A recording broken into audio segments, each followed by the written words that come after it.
This win against Boston was another impressive come-from-behind victory for the Cavs. They were slow out of the gate, but clawed their way back into the game. Who or what made the difference for this team?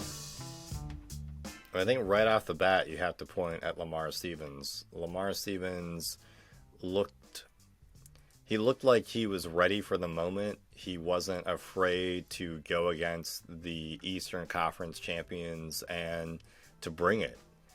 As it was noted during the broadcast, he's the original junkyard dog, and he was just everywhere. He was getting rebounds. He was defensively sealing off plays and players at times, getting blocks, and just really had some great timely moments in the kind of the hectic nature of how this game ended. And I was really happy. You and I have been Lamar fans this entire time, ever since he's joined the Cavs. And it was great to see that he rose to the occasion. And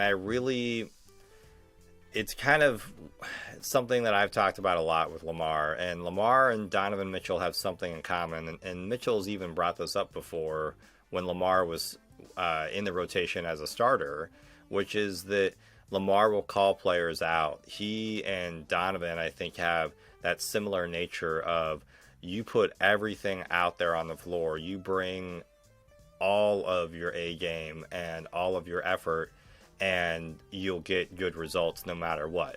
Obviously, Donovan Mitchell is far more talented than Lamar, and so the impact is much greater. Mm-hmm. But I think what Lamar is able to do is because he's able to bring it so much, so he really surprises the opponent, because you have him going against smaller fours or centers who just aren't thinking that a dude who has been DNP'd for four or five games coming into this stretch. He played against Detroit a little bit, but he wasn't playing much. They aren't thinking a guy like that is all of a sudden going to put a shoulder into me and get a tough basket. So I really credit Lamar with it. The team as a whole came together, but Lamar was really the guy that just sealed it for me. What were you seeing from the game, and how was there anyone else besides Lamar that stood out? Yeah, we love Lamar. The moment he joined this team, we've been singing his praises, and obviously he's just a bench player. Outside of being a Cavs fan, you would not probably know his name. You'd have to be a diehard NBA fan to know who he is. But he's one of those glue guys, those players that you just absolutely need around the team to be successful. And I was very happy for him that at the end of regulation, those free throws were missed by that Celtics player. I can't remember who missed them, but because Williams, it was Williams. Williams, yeah, because it would have been a real shame to see the game end on a Lamar Stevens foul, a scrappy kind of play. They allowed the Celtics to get in the lane and penetrate for an easy layup, and three players followed the guy in and overextended to try to block. It was a really ugly defensive stop at the end of the game, and unfortunately Lamar got called for the foul. So again, I was very happy that the guy missed both and we had the chance to win in overtime, because you hate to see a person put that kind of effort out and then unfortunately be somewhat responsible for the loss. But you have to point out that a player that only had 17 minutes in the game and really only had 8 points and 8 rebounds, that's still, his contribution cannot be measured, and you'd have to watch the game to really know. The stat line doesn't do it justice. Now, as far as what sticks out to me other than Lamar's effort, and even a headline that I saw for Lamar, which was Lamar Stevens stays ready, continues to personify team's core values. I thought that was really great.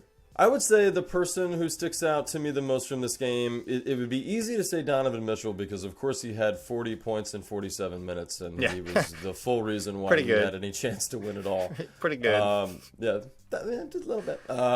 But I'll say Evan Mobley, because he had 25 points and 17 rebounds. And we were saying just an episode or two ago that he had to figure it out. If he could get 15 to 20 points a game consistently, we would be good enough to make it into the playoffs and beyond, that we wouldn't have as much of a worry about the makeup of this team. If he could figure it out, or Allen, or both, or whatever, if they both could average around 15 points.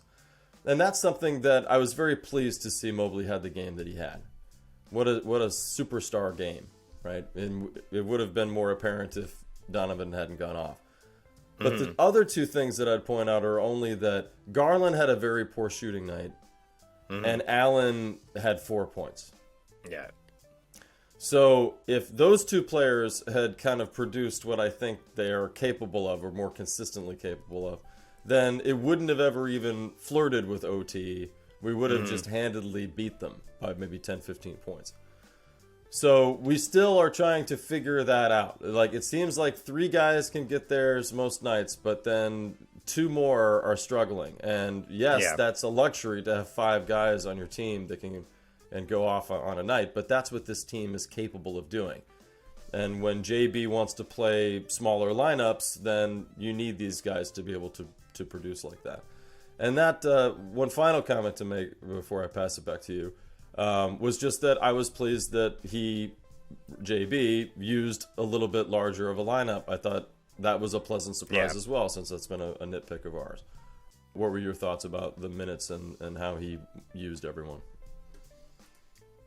Yeah, I think that he just understands now that he has to pull the ripcord on some of these players. Wade was not looking great, so he put Jetty in a little bit more. Rubio was shaky as well, so he, didn't rely on him as much. And I think that JB has to understand he can't wait till the end of the game. He has to make the change at halftime versus... he was kind of stalling. You saw that last year as well in the play-in tournament. Is he basically just went with he changed the game plan a little bit, but he just waited too long.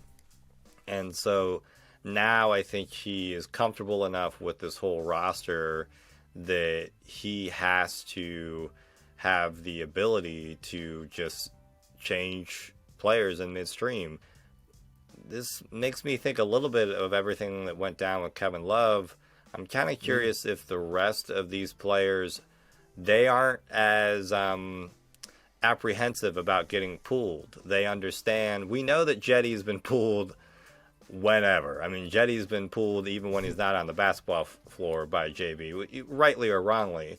But they still go out and perform. And I think that Love, because he is a future Hall of Famer, because he was this quote-unquote franchise player of the only championship direct through line to this not only team but city, that I think there was some sensitivity around that. So we might be seeing JB play around or mess with the game plan even more now, because I think he's trying to prepare all of these guys on the bench, except for Lopez probably, that you could get 10, 15 minutes if the guy in front of you isn't doing what they need to do.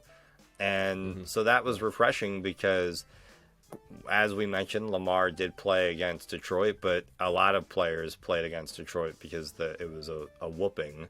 So I'm happy to see that JB isn't afraid to push the button and say, all right, eject this guy and move on in, because these guys really need to understand the moment. And that's really, as I mentioned, what I thought was the most impressive thing about Lamar is Lamar plays like he's been there before when he hasn't.